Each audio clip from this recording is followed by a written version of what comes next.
On the morning of July 8, 1905, a farmer named Jacob Hensley rode his weathered mare into the sheriff's office in Lawrence, Kansas. His shirt clung to his back with sweat, his words stumbling over each other in a rush of panic. He said he hadn't seen the Harrow children, Lydia, James, and little Clara, in over a month.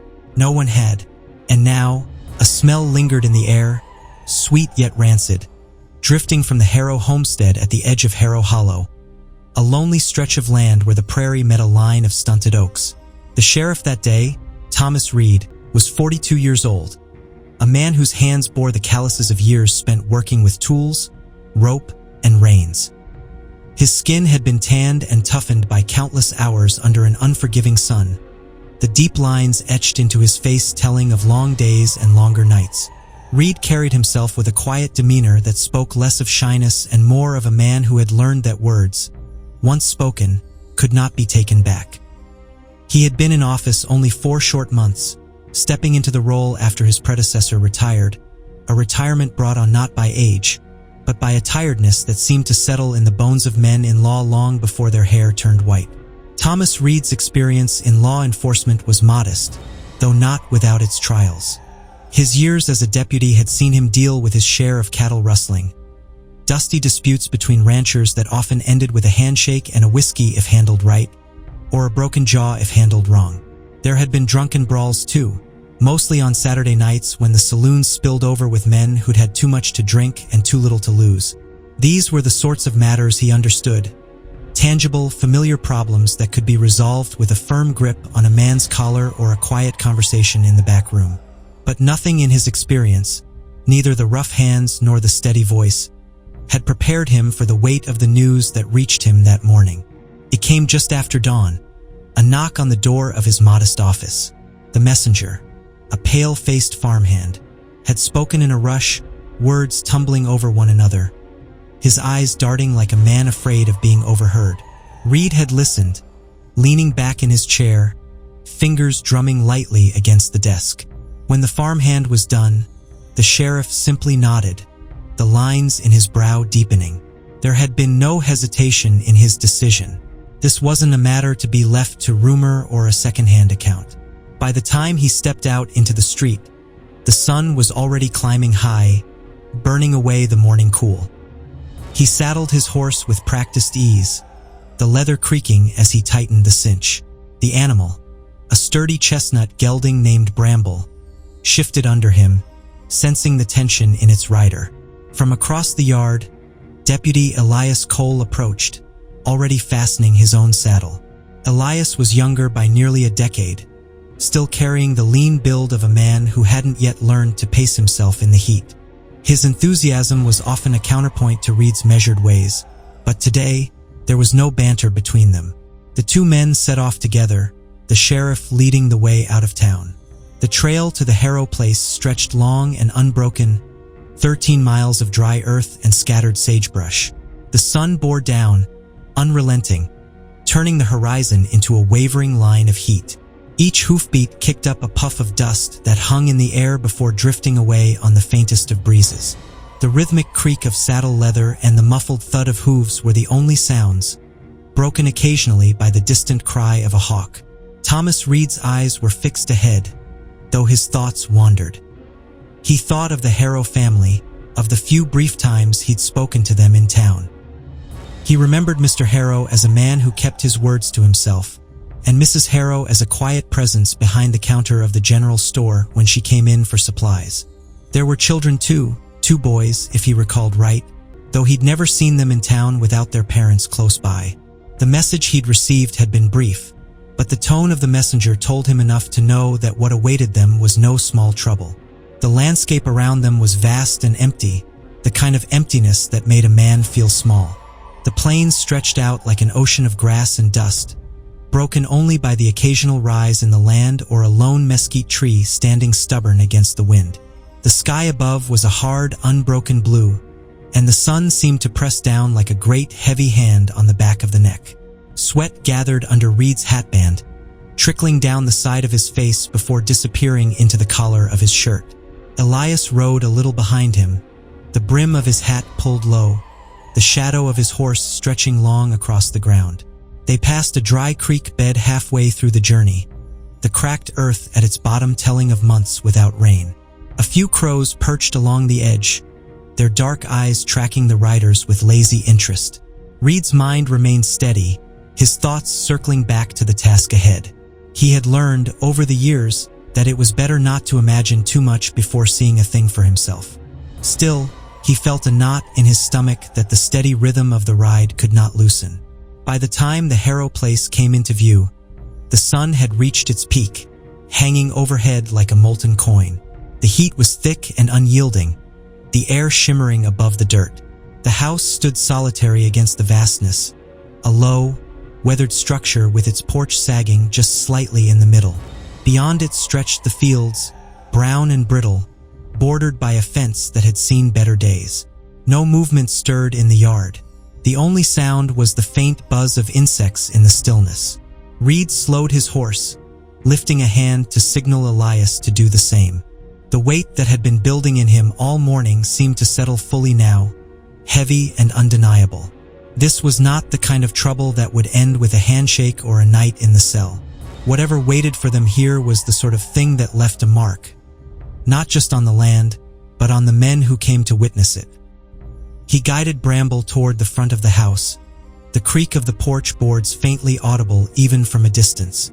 Elias followed silently, his eyes scanning the yard, the corners of the house, the empty windows.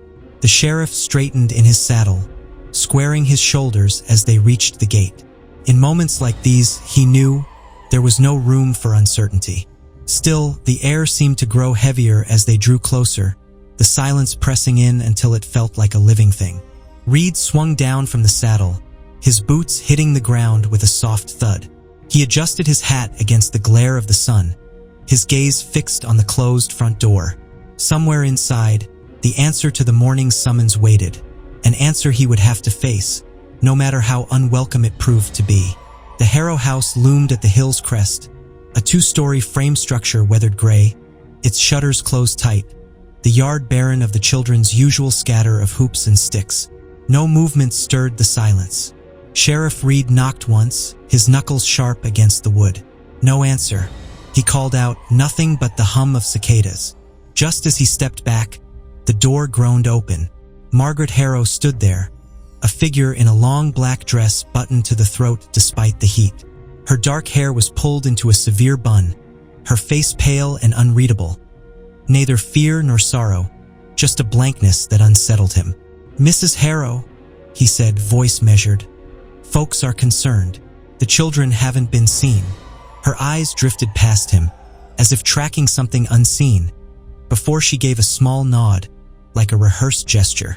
"They're resting," she said softly. "Please don't disturb them." She stepped aside, her movements slow, deliberate. Reed hesitated at the threshold, his hand resting against the frame as though the wood itself might offer him a warning. The doorway felt like a line between two worlds, the one outside, heavy with heat and the dust of the ride, and the one inside, cloaked in stillness. He drew a slow breath, the scent of dry earth giving way to something different as he stepped forward. The air inside was cooler, unnaturally so, as if the walls themselves had absorbed a chill that sunlight could not touch. It was the kind of cold that was not just a matter of temperature, but of something deeper, something that lived in the quiet between heartbeats. The curtains were drawn tight against the daylight, their heavy fabric blocking not just the sun but the life it carried. Only thin slivers of light escaped through the seams, striping the wooden floor in pale, dusty lines. Shadows filled the rest, lying still and heavy in the corners of the room. The parlor lay before him, and at first glance, it was immaculate. Not a book out of place on the shelves, not a cushion shifted on the chairs. The rug beneath his boots was perfectly aligned with the edges of the furniture, as though measured and adjusted to precision. No toys lay scattered on the floor, no stray thread dangled from the curtains. It was a kind of order that spoke not of pride, but of absence.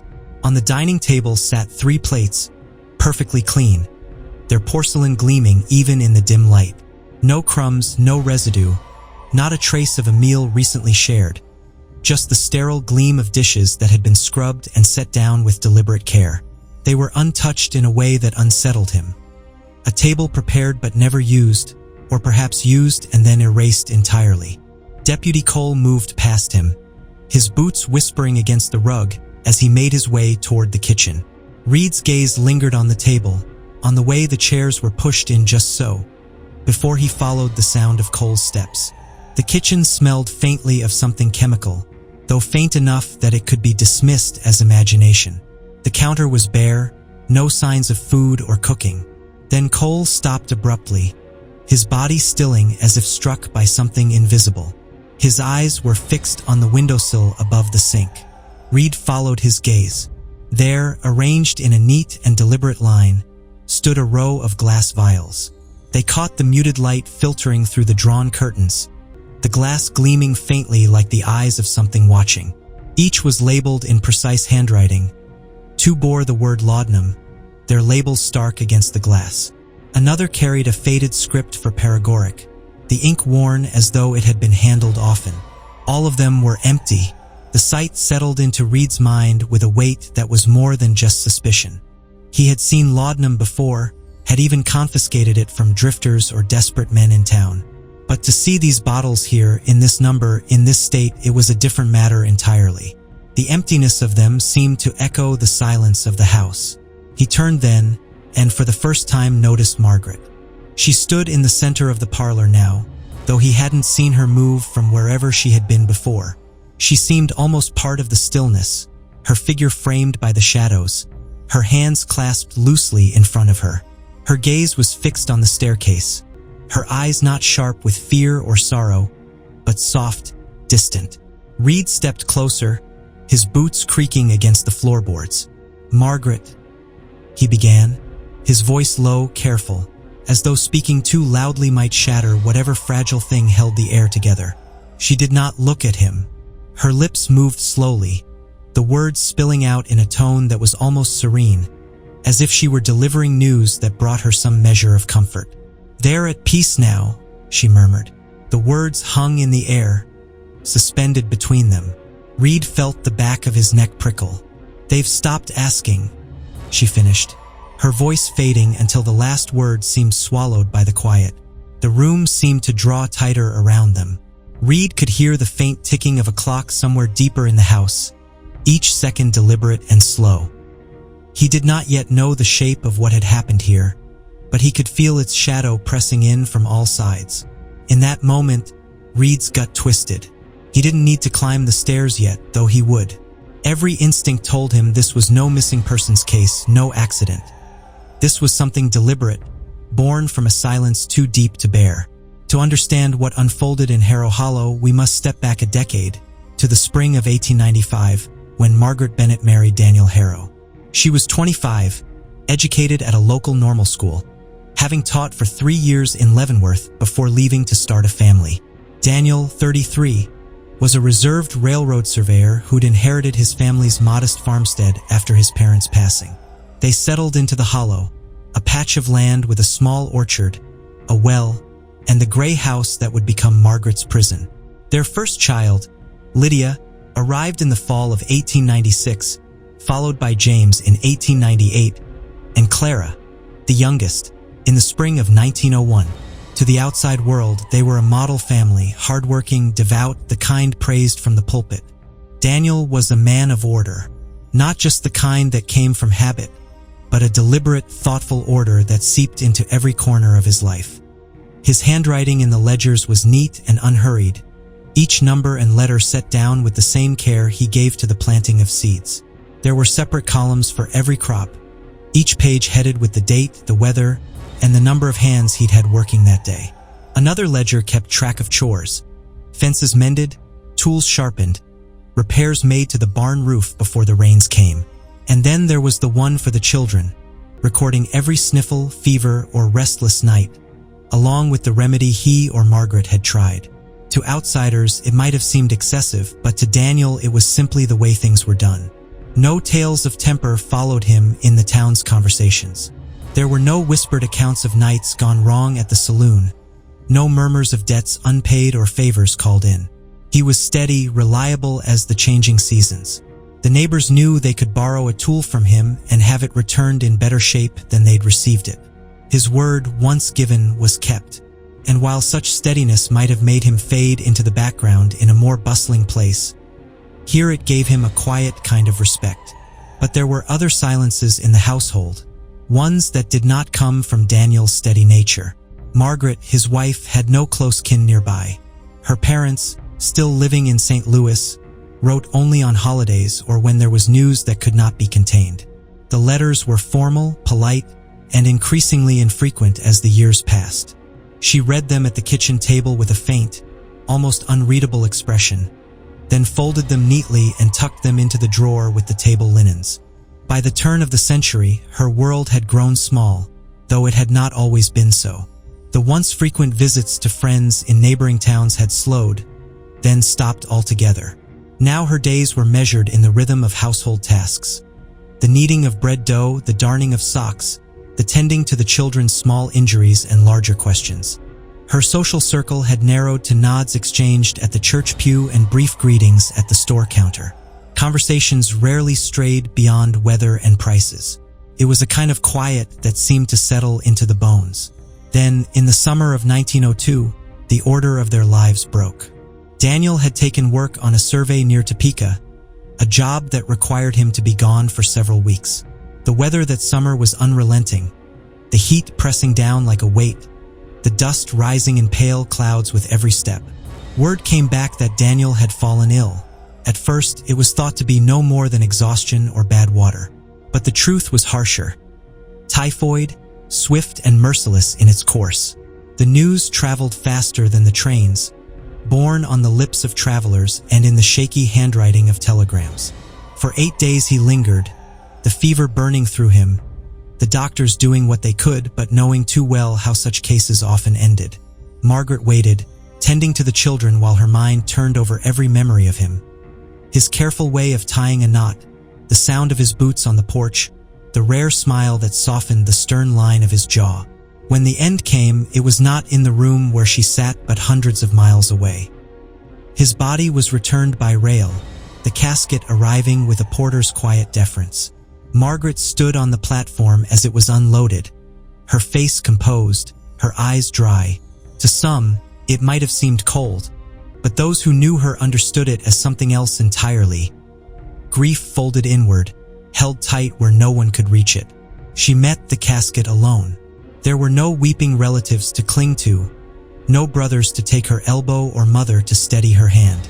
She arranged for the burial herself, speaking with the pastor, selecting the plot, and seeing to the coffin's transfer to the small churchyard. The children, too young to understand the shape of what had happened, clung to her skirts or wandered at the edges of the gathered crowd. The service was simple. A hymn was sung, the pastor spoke of faith and rest, and the shovels did their work. Margaret's gaze stayed fixed on the wooden lid until it was covered over entirely, the fresh earth neat and flat as though Daniel might have approved of its tidy lines. The community's sympathy came swiftly but briefly. Plates of food left on her porch, envelopes with a few folded bills, offers to help with the children for a while. She accepted each kindness with a nod, thanked them in her even voice, and then watched as they faded back into their own lives. Within weeks, the visits slowed. Within months, the offers stopped altogether. The quiet returned, deeper than before, settling over the house like dust no one bothered to wipe away. First, she seemed to cope. She attended church sporadically, her poetry darkening. Lines like "The children sleep where winter spares no breath" appeared in the journal's December 1902 issue. Neighbors assumed grief's slow toll. But by early 1903, the Harrow household grew strange. The children vanished from church and school, chalked up to illness or Margaret's choice to teach at home. Ruth Ellison stopped by with a pie in April, noting, "I hadn't seen the little ones in weeks." Margaret said, "They need rest the world won't give." She wouldn't let me in. Others reported curt exchanges, Margaret's eyes drifting, her replies trailing off with, "The Lord provides the strength." Local children whispered oddities. Young Henry Ellison claimed he saw James staring from an attic window during a storm, unblinking, like a painted doll. Others heard a faint music box tune at night, though Margaret owned none. These tales, dismissed as childish fancy, would later haunt the town. In August 1903, Lydia, then 7, wandered to the Ellison farm in a nightgown, barefoot despite the heat. Ruth offered bread. Lydia said, "Mama's sleeping. We mustn't wake her. She cries if we do." Asked to stay, she refused, muttering, "She'll fret if I miss the singing." Ruth visited the next day, but the door stayed shut, curtains drawn. Sheriff Reed would later say that moment, Lydia's drift, might have been the first chance to act had the era's laws allowed. But in 1903 Kansas, no child welfare system existed, no mandatory checks. A widow raising her own was the norm, especially one who paid taxes and ordered supplies. Margaret's isolation deepened. She removed the parlor mirror, telling the store clerk, "Reflections multiply what's already too much." She stopped naming the children publicly, calling them the house or my quiet ones.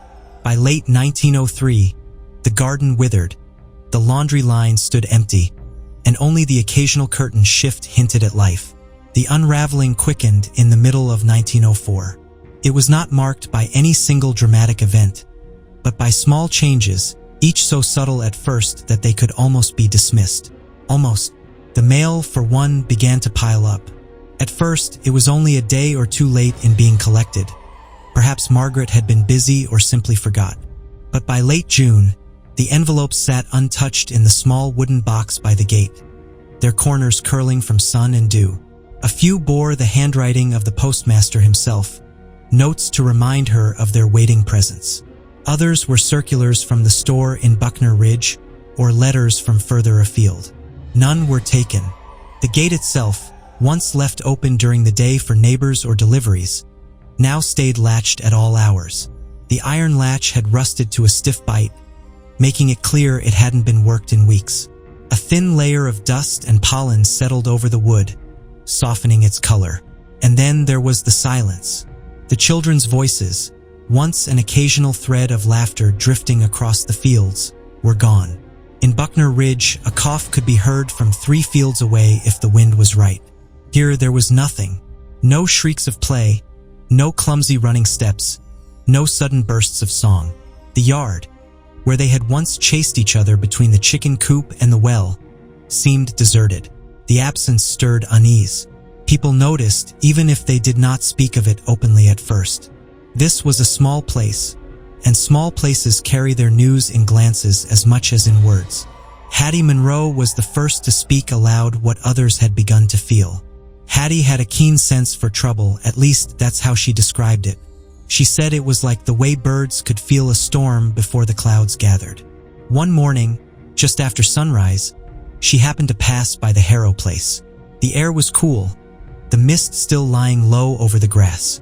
That was when she saw Margaret. She stood in the open field, barefoot, still in her nightdress. The white cotton shifted in the faint breeze, but Margaret herself did not move. Her gaze was fixed on a patch of grass a few yards ahead, as though she were waiting for something to emerge from it. "Like a statue forgetting to move," Hattie said later, shaking her head at the memory. She had called out to her once, twice. Margaret did not answer. After that, the stories began to collect like the mail. Some said the chimney smoke had stopped entirely. This was summer, true, but the Harrow house had always burned something in the mornings, if not for heat then for cooking. The absence of that thin, steady plume was like a missing tooth in the view from the ridge. Others spoke of Rufus, the dog. He had been a loud creature, the kind that barked at passing riders, errant crows, and sometimes at the wind itself. Sometime in July, his voice went silent. Weeks passed without a single bark. Then a boy, 11, maybe 12, claimed he had seen Rufus lying still by the woodpile, his body stiff. When he ran back with a friend to show him, the dog was gone. They searched around the outbuildings but found nothing, not even the scrape marks a dragged carcass might leave. And then there was the matter of the upstairs windows. A merchant from town, delivering a parcel, swore that he had seen the second-floor panes boarded from the inside. The boards were rough-cut, nailed without care for symmetry or finish, some still bearing strips of bark. They looked hastily done, as if the purpose was not to protect the windows from a storm but to seal something in. His account was met with unease. Buckner Ridge had its share of boarded windows in the years past, when houses went empty when storms threatened, but never from the inside, never with such clumsy finality. By August, the Harrow place had become the subject of low conversation at the store counter and after church services. No one quite knew what to do. The isolation was deepening, the signs undeniable. Yet few were willing to walk up the lane and knock at that rusted latch. There was something about the stillness that warned against it, the way a dark cloud warns a man to get off the ridge before lightning finds him. On June 1st, 1905, Jacob Hensley reported a foul scent near his cornfield, a wrongness on the wind. Reed sent a polite letter requesting a wellness check. No reply. On June 6th, Hattie saw Margaret clutching a child's blanket by the fence, rocking to an unheard tune, smiling with eyes that didn't match. By June 10th, 3 neighbors urged a visit, framing it as concern. Reed noted it but lacked cause. Then, on June 11th, Hensley's son found Rufus buried shallowly in the garden, a shovel upright, and Clara's mud-caked shoe by the porch. The warrant came swiftly. On July 8th, Reed and Cole returned, the house unchanged yet wrong. The door creaked open unprompted. Margaret waited, black-clad, hair pinned, voice flat. "You came," she said, gesturing to the kitchen. The air was thick with a sweet, medicinal stench. Cole spotted the vials, laudanum, paregoric, empty on the sill. "Where are the children?" Reed asked. "Upstairs," she replied. "Sleeping. They're quiet now." Reed climbed the stairs, heart pounding. The bedroom was dim, windows boarded, curtains roped shut. 3 beds lined the walls. Lydia, James, Clara, pale and still, hands folded, faces serene yet lifeless. He touched Lydia's wrist, cold, no pulse. The others were the same, Clara clutching a rag doll, James in a pressed shirt, each dead perhaps a week. Downstairs, Margaret hummed softly, saying, "They cried so, but I sang them still." Reed signaled Cole. "Call Dr. Samuel Holt now." Margaret sat, rocking, murmuring, "They're safe." The coroner's arrival that afternoon confirmed it. Laudanum poisoning, no struggle, a deliberate act. Margaret's trial loomed, but her story was just beginning to unfold. This is where we pause, dear listener, as the roots of Harrow Hollow deepen. Stay with me as we trace the silence that led to this day.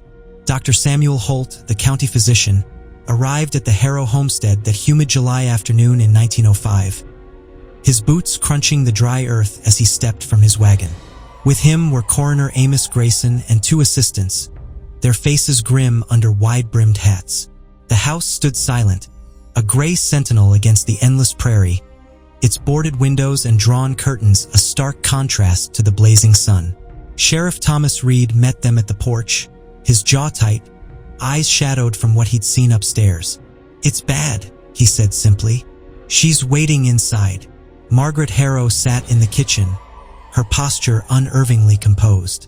Her hands were folded neatly on the scarred wooden table, the fingers resting so still they might have been carved from porcelain.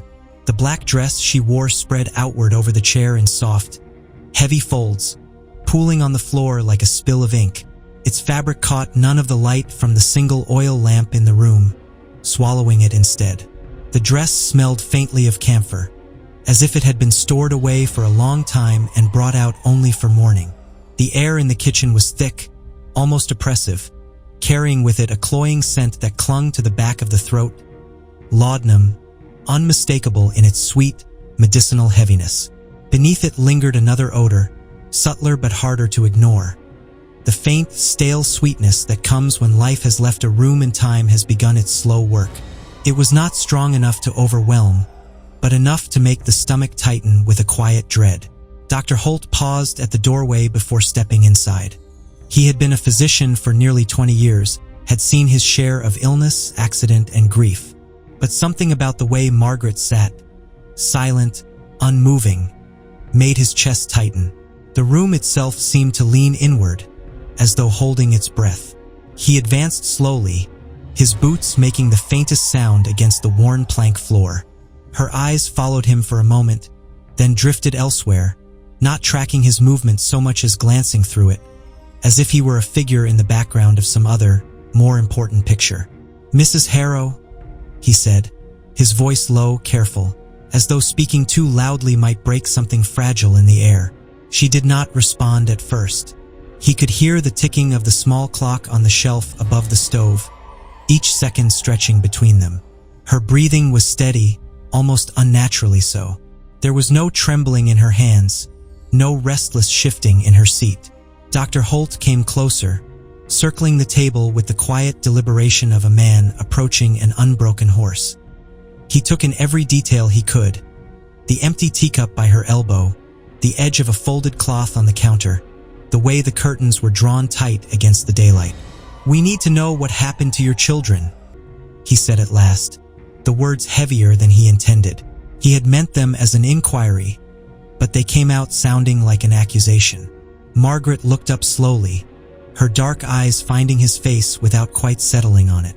They were unfocused, not in the way of someone dazed by grief, but like a person looking past what was in front of them to some fixed point only they could see. Her lips parted slightly, and for a moment he thought she might refuse to speak at all. Then she said, in a voice soft enough that he had to lean closer to catch it, "They're resting." There was a stillness after that, the words hanging in the air between them.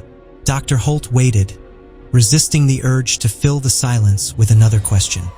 He could feel the heaviness of the moment, the knowledge that whatever she said next would shift the room in some irrevocable way. "I gave them peace," she continued, the same softness in her tone, though now there was something else beneath it, something almost tender.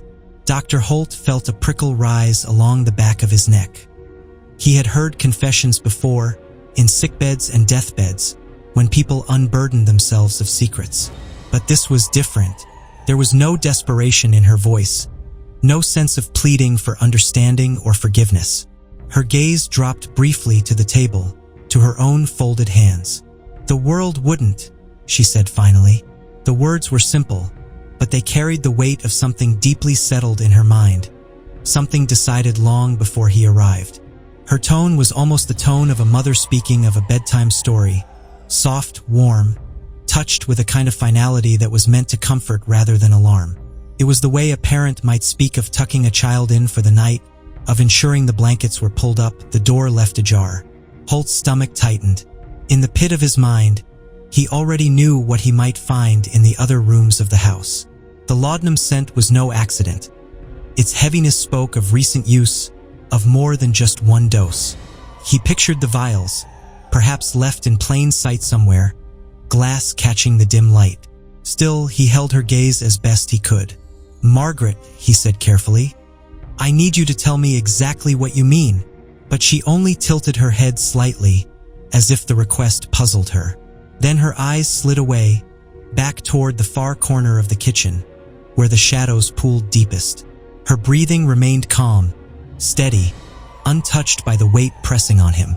For the first time in many years, Dr. Holt found himself unsure of what to say next. The air between them felt dense, as though the room itself resisted the idea of movement or sound. Somewhere in the house, a floorboard creaked, not with the light tread of a child, but with the slow groan of a structure settling into silence. Upstairs, the coroner's team confirmed Reed's findings. Lydia, 9, James, 7, and Clara, 4 lay in their beds, dressed in their Sunday best. Lydia in a faded blue dress, James in a patched shirt, Clara with a ribbon still tied in her hair. Their faces were peaceful, too peaceful, their bodies cold and stiff, suggesting death had come days earlier. Dr. Holt's examination revealed lethal doses of laudanum in their systems, likely mixed into milk or bread, with no signs of struggle or restraint.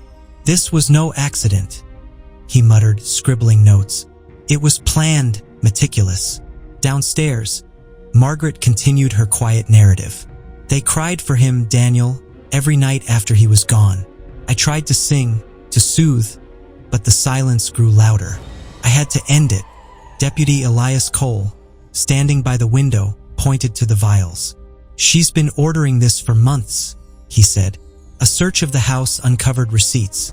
6 purchases of laudanum from a traveling apothecary in Topeka, each small enough to avoid suspicion but sufficient to kill. In the master bedroom, beneath a loose floorboard, Cole found a small tin box containing 3 notebooks, their pages filled with Margaret's slanted handwriting.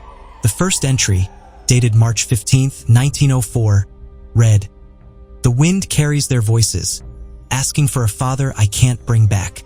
I tell them he's in the soil, but they don't sleep." Another, from May 20th, said, "Lydia asked why the light fades. I said it's inside her now, but she cried. I can't bear their tears."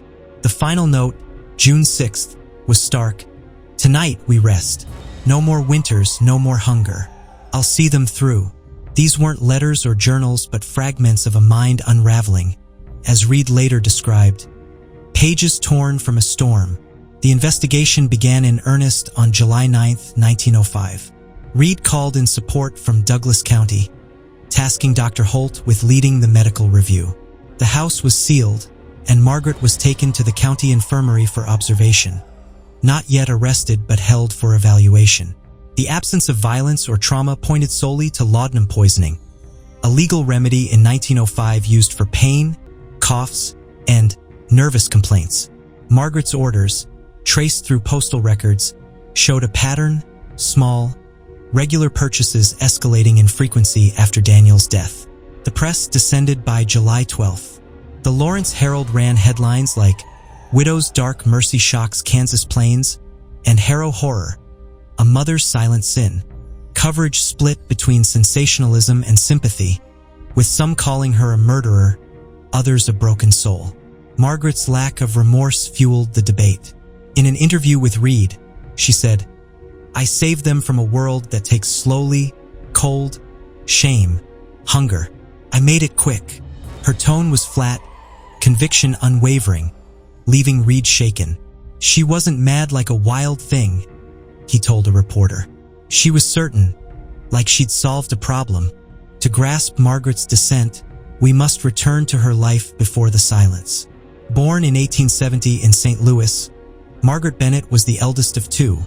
Her younger brother lost to diphtheria at age 5. Her father, a schoolmaster, ensured her education, and by 20, she taught in Leavenworth, her students praising her patience. In 1895, she met Daniel Harrow, a surveyor with steady eyes and a quiet faith, at a church social. They married that spring, moving to his family's farmstead in Harrow Hollow, a place of rolling hills and sparse trees. The land was modest, 10 acres with an orchard, a well, and the gray house, but it was theirs.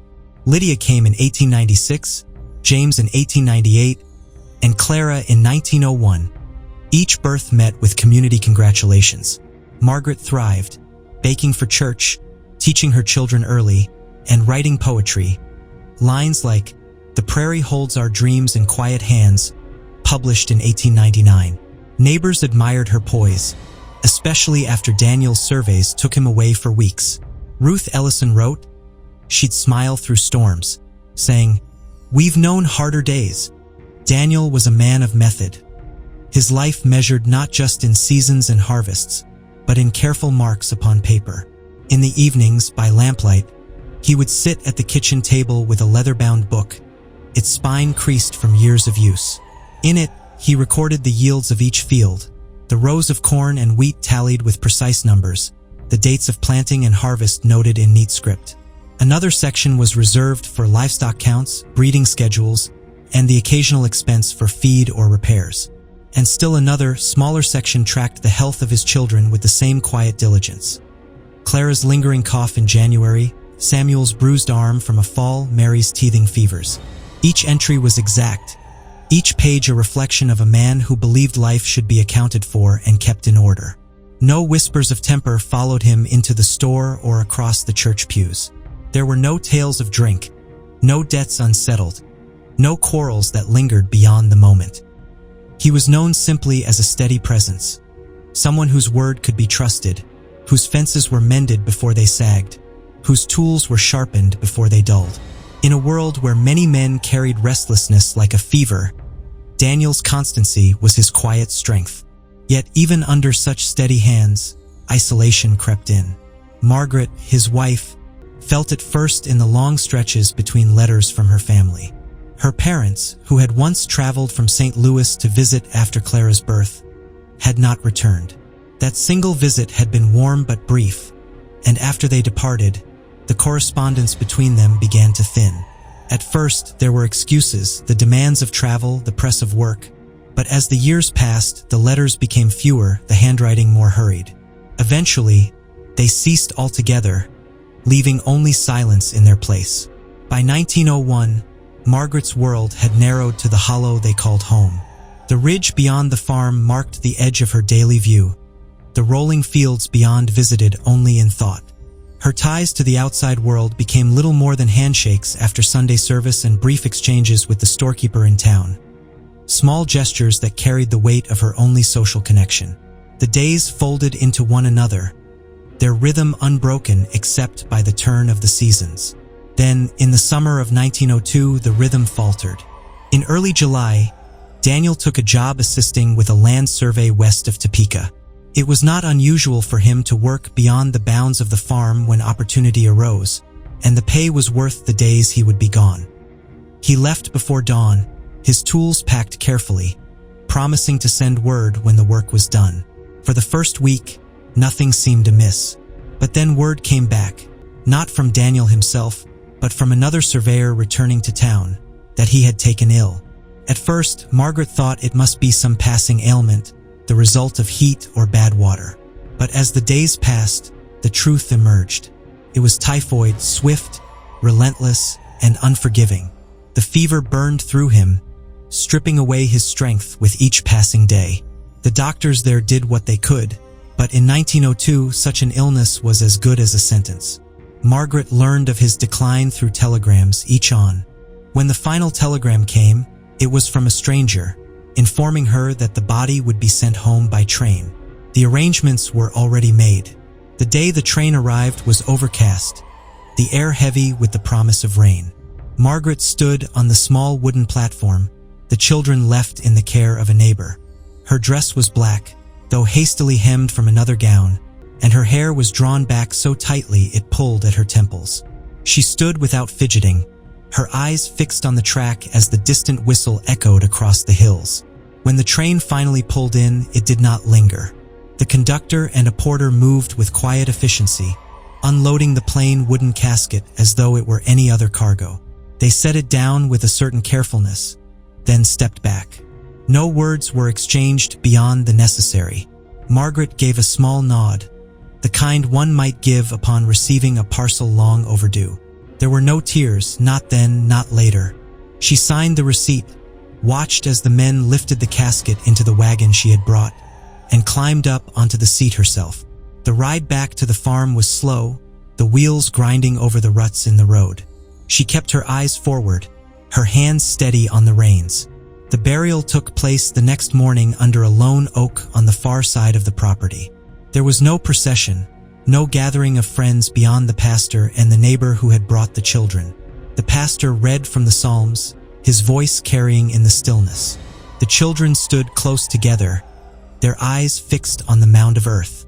Margaret remained silent throughout, her gaze fixed on the coffin until it disappeared beneath the soil. When the last shovel of earth was tamped down, she gave a single nod and turned back toward the house. The oak stood solitary, its branches stretching wide as if to shelter what lay beneath. From the kitchen window in the months that followed, Margaret could see its silhouette against the changing sky, a marker not just of loss, but of the point where her life had divided into before and after. First, she held steady. She attended church less often, her poetry shifting. November 1902 brought, "They sleep where shadows mend no tears." Neighbors assumed grief's natural course. But by 1903, changes emerged. The children stopped appearing at church or school, attributed to illness or home lessons. Ruth Ellison's April visit found Margaret guarded. "They need rest the world denies," she said, barring entry. Others noted her distracted air, her refrain, "The Lord gives strength," when asked how she fared. Children's whispers grew. Henry Ellison saw James in the attic window during a storm, motionless. Others heard a music box tune at night, though none existed. In August 1903, Lydia wandered to the Ellison farm in a nightgown, saying, "Mama sleeps. We mustn't wake her," she cries. Ruth tried to follow up, but the door stayed shut. Reed later called this the first mischance, but in 1903, no laws mandated intervention. A widow's privacy was sacred. Margaret's isolation deepened. She removed the mirror, telling the store clerk, "Reflections burden what's enough." She called the children "my quiet ones." And by late 1903, the garden died, the laundry line emptied. The unraveling peaked in 1904. Mail uncollected, the gate latched, the children's silence noted. Hattie Monroe saw Margaret's statue still in the field, and Rufus's barks ceased. A merchant reported boarded windows. By June 1905, the smell and Clara's shoe triggered action. This is where we pause again, dear listener, as the threads of Margaret's story tighten. Stay with me as we uncover the letters that reveal her heart and the world that failed to hear it. The second search of the Harrow homestead began on July 15, 1905, 6 days after the grim discovery. Sheriff Thomas Reed, still haunted by the sight of the children's lifeless forms, led a team of deputies and Dr. Samuel Holt back to the gray house. The prairie sun beat down, but inside, the air remained cool and heavy, the scent of laudanum and decay lingering like a ghost. The goal was clear: uncover any written record that might explain Margaret Harrow's actions. The house, sealed since her removal, stood as a time capsule, curtains drawn, floors swept, a shrine to the silence she'd crafted. Deputy Elias Cole, methodical as ever, focused on the master bedroom. Beneath a loose floorboard near the bed, he pried up a small tin box wrapped in a frayed shawl, its edges worn from handling. Inside were 8 unmailed letters, each folded neatly, addressed to different souls from Margaret's past. Her late husband Daniel, her parents in St. Louis, the pastor of Lawrence Methodist, even a former student from her teaching days. None bore postage, and their contents revealed a mind unraveling with a clarity that chilled the investigators. The earliest of the letters bore the date January 12, 1904. The paper was a plain sheet of cream stock, folded twice and tucked into an envelope addressed in Margaret Harrow's steady, looping hand. The writing inside was just as controlled. No blotted ink, no hurried slant to the script, as though each word had been measured before it met the page. It was addressed to Daniel, though he had been gone for nearly 2 years by then. "You left us with fields to tend and hearts to mend," she had written. "But the wind takes more than you did. They ask for you still, and I lie with words of soil and wheat. They believe me too well." It was not the letter of a woman unpracticed in language. Her words had the rhythm of someone who had read and written often, the sentences balanced and deliberate. They were not chaotic rants scrawled in grief, but carefully constructed, even beautiful in their own strange way. Yet beneath the order there was something else, a sense of quiet distortion, as though the meaning had shifted off its axis. She spoke of lying with words, of telling the children stories of soil and wheat to explain their father's absence, as if the land itself had taken him. Another letter, dated March 9, 1904, was addressed to her mother. The handwriting was the same, clear, precise, but the tone carried a heavier weight. "You said I was strong for this life," she began. "I was until the strength broke me. Their needs swallow me whole. I am no longer Margaret, only theirs." The sentence was stark, stripped of ornament, yet it was followed by lines that slid back into her familiar, almost lyrical cadence. She wrote of the days as a tide that rises without falling, of her hands raw from the pull of it. The imagery was vivid, rooted in physical labor and constant demand, yet there was no direct plea for help. Instead, there was a kind of resignation, as though she had already decided that the burden was hers alone to bear. To anyone reading them without knowledge of what would follow, the letters might have seemed like the work of a gifted but weary woman, channeling her struggles into prose. But the patterns were there, subtle yet insistent. A theme emerged, one that deepened with each piece of correspondence. a fear of the world beyond the boundaries of her home, a conviction that it would try to take what remained hers. She spoke of hands that reach in daylight and voices calling from the road, though whether these were literal fears or metaphors was difficult to say. Her children, she insisted in different ways, were not safe from the world's claim. With this came the second thread, her belief that she alone could shield them. "I am the wall," she wrote in one letter, "and if I fall, they will be carried off." There was no mention of neighbors, no thought given to kin or friends. The duty was hers, absolute and unshared. In her mind, there was no one else capable of keeping them whole. And then there was the third theme, the one that would prove most unsettling, her fixation on the idea of rest as salvation. The word rest appeared again and again, not in the sense of a brief respite or a good night's sleep, but as a final, encompassing state. "Rest is the only field with no weeds," she wrote in April of that year. "Rest is the place where no one can knock at the door." The letters were stored together in a small tin box, each folded with care, each dated and signed. To look at them without reading would be to see order, even pride. But to read them in sequence was to trace the curve of a mind slowly turning inward, its logic reshaping around a single, dangerous conclusion. One letter, dated June 4th, to no one in particular, was the most haunting. "I've sung them to sleep 100 nights, but they wake to sorrow. Tomorrow I'll hum until they stay. No cold, no hunger, only peace. I'll close the door behind us." Another, addressed to the pastor, pleaded, "If someone would knock, truly knock, and step inside, maybe I'd stop, maybe I'd beg for help. But no one does." These fragments, as Reed called them, shards of a shattered soul, painted a picture of a woman who knew her mind was slipping yet saw no escape. Forensic psychologists, including Dr. Lucian Ward from Topeka, reviewed the letters. Ward's report, submitted on July 20th, diagnosed prolonged depressive psychosis, exacerbated by isolation, grief, and exhaustion. "This is not sudden madness," he wrote. "Margaret was aware of her actions but reframed them through a distorted moral lens, protection, not murder. Her lucidity makes her case both tragic and complex." The letters also hinted at mischances, moments of clarity where she yearned for intervention, drowned by the community's respect for her privacy.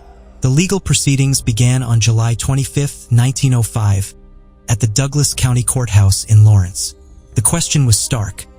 Was Margaret criminally responsible or mentally unfit to stand trial?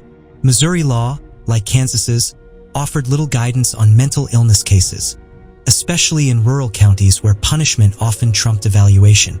Public opinion split. Some saw her as a monster, others as a victim of neglect. The Lawrence Herald oscillated between Harrow widow's sinful mercy and a mother broken by silence. Dr. Holt, now Margaret's primary evaluator, conducted 3 interviews at the infirmary. She remained composed, recounting June 6th, the resting night, with a calm that unnerved him. "I warmed the milk with a drop of comfort," she said. "Lydia cried for hours, James asked for light, Clara clung to me. I told them it was inside, that they'd need no more. They drank, and they slept." Asked if she regretted it, she replied, "I regret the world forced my hand. I regret no one came. But saving them? No." Her certainty, devoid of emotion, left Holt shaken. 3 physicians testified at the hearing: Holt, Ward, and Dr. Miriam Cole, a rare female doctor from Wichita. All agreed Margaret suffered from untreated psychosis, likely triggered by Daniel's death and compounded by isolation. Terms varied: melancholia with delusions, moral insanity, but the consensus was unanimous. She was incompetent to stand trial. On August 1st, 1905, Judge Harlan Pike ruled her unfit, remanding her to the state asylum in Osawatomie for indefinite care. No trial, no charges, just a quiet transfer, her fate sealed by a system ill-equipped to judge her. The ruling sparked debate. Some felt she escaped justice. Others saw her punishment as lifelong confinement. Reed confided to a journalist, "She wasn't raging mad. She was resolved, like a mother who'd finished a task. It's that certainty that haunts me." The deeper question lingered. What if someone had acted sooner? The boarded windows, the children's absence, Lydia's wanderings, signs ignored until too late.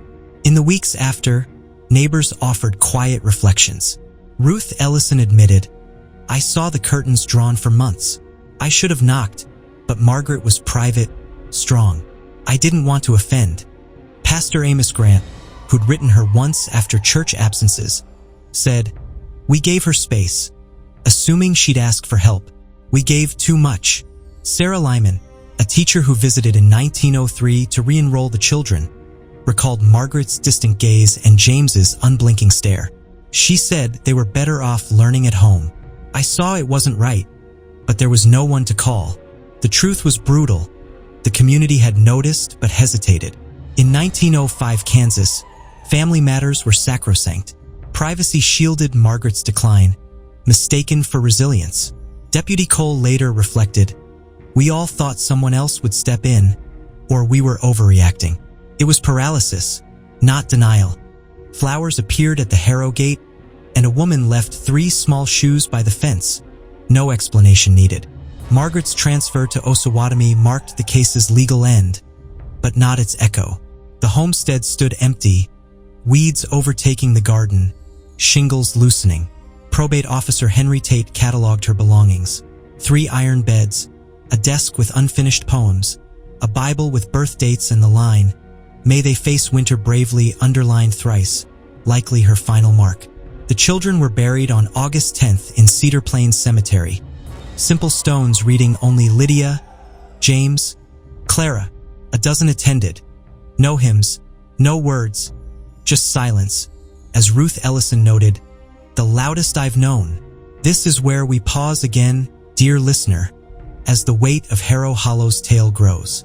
Stay with me as we explore the legacy of a silence that shaped a tragedy. Margaret Harrow arrived at the state asylum in Osawatomie on August 5, 1905. Her black dress exchanged for a plain gray gown, her hair unpinned and dull. The asylum, a sprawling brick structure on the Marais de Cygnes River, housed the state's mentally ill with a mix of care and confinement. Records describe her as cooperative yet detached, following routines, folding laundry, attending reading sessions, yet never asking about her children. A nurse, Esther Klein, noted, "She'd set 3 places at a small table, serving imaginary meals, nodding as if they answered. Sometimes she'd scold them gently, like they'd spilled milk." This behavior persisted for years. In a 1912 entry, Dr. Amos Finch, the asylum's chief physician, recorded, "Patient 472 shows lucidity, but remains fixed in a delusion of her children's presence. She believes they sleep nearby, safe from the world." Margaret's poetry resurfaced in scraps. Lines like, "They rest where the prairie can't reach," found in her bunk. In one of her last documented statements, on December 3, 1925, she told a doctor, "We made it through the storm. They're warm now. That's all I wanted." She died of heart failure on March 17, 1927, at 57, her body cremated by the state. Her ashes, marked only as Patient 472, rest in the asylum's numbered plot. No name, no epitaph. The Harrow homestead lingered empty for 6 years. Children dared each other to approach, whispering of flickers in the upstairs windows or lullabies on the wind. Echoes, perhaps, of Margaret's hum. In 1911, a lightning strike ignited the rear during a storm, and by the time neighbors arrived, the house was a smoldering ruin. Firefighters doused the foundation. No investigation launched. Deputy Elias Cole remarked, "The land seemed to claim it back, like it wanted to forget." The site faded into prairie grass, a silent scar. But forgetting was incomplete. The story of Harrow Hollow passed quietly, a cautionary tale among Lawrence families. In 1953, historian Clara Bennett, unrelated to Margaret, wrote a thesis at the University of Kansas, Harrow Hollow, a study in rural silence, arguing the tragedy stemmed not from evil but from systemic failure. "Margaret didn't fall through cracks," she wrote. "There were no cracks, just a void where support should have been." The thesis, little noticed then, was later archived, resurfacing in 1975 at a Kansas Historical Society exhibit. Prairie Lives, voices unheard. A case held her letters, a child's ribbon, and the Bible page with "May they face winter bravely," drawing quiet tears from visitors. Modern interest grew. A 2018 documentary, Beyond the Silence, by the Kansas Heritage Project, explored the case, ending with Margaret's June 4th letter. If found, no, it wasn't cruelty, but fear folded into love. The children's graves in Cedar Plains Cemetery, Lydia, James, Clara, remain, their weathered stones adorned yearly with anonymous gifts. Tiny shoes, books, white flowers. No one claims responsibility, but the offerings persist, a silent tribute. To understand Margaret's story, we must face a harsh truth. The safeguards she needed didn't exist. In 1905, America's grasp of mental illness, especially in women, was rudimentary. Conditions like postpartum depression or psychosis were often labeled hysteria, a catch-all for mood swings, exhaustion, or spiritual doubt, seen as moral failing, not medical need. Rural Kansas demanded unrelenting sacrifice from mothers, raising children, tending farms, enduring loss without complaint or aid. To seek help was weakness. To break was shame. Dr. Holt's private notes, found after his death in 1932, read, "We had no tools to name her despair, so it festered unchecked." Asylum records from 1880 to 1920 show a rise in domestic breakdowns. Women committed for nervous exhaustion or moral insanity, often widowed or isolated. A 1922 Kansas study of 39 filicide cases found 35 in rural areas, 30 by widowed mothers, 27 with documented mental decline, yet only 4 prosecuted. These stories, whispered or buried, reflect a pattern Margaret embodied. A woman overwhelmed, unseen, until her breaking point. Religion amplified the burden. Churches preached suffering as virtue, urging prayer over intervention. A mother who faltered was pitied, rarely helped. Margaret, educated and once vibrant, became a widow at 32 with no pension, no childcare, no mental health support. Her poetry and teaching skills faded under isolation's weight, her grief unnamed and untreated. Her case wasn't unique. In 1908, Iowa's Esther Cole poisoned her twins, citing winter's mercy. In 1913, Nebraska's Hannah Reed locked her children in a cold room during a blizzard, believing it spared them. Both were institutionalized, never treated. A 1925 journal article, Prairie Melancholia, described women in isolation losing reality, detachment, paranoia, delusion, yet offered no solutions, only observation. Historians now see Margaret's tragedy as a mirror to a broader failure, cultural, medical, emotional. It wasn't one system's collapse but many, woven into a net too loose to hold her. She wasn't a monster but a mother, a widow, a teacher, undone by demands she couldn't meet alone. Her story, recorded because it was visible, raises unanswerable questions. How many others vanished in silence? How many children lived where love turned to fear? Unnoticed, attitudes shifted slowly. Postpartum depression gained recognition in the 1950s, child welfare laws in the 1970s, yet stigma lingers. Margaret's tale, re-examined in gender studies and health policy, urges us to name pain, heed signs, and reject the comfort of looking away.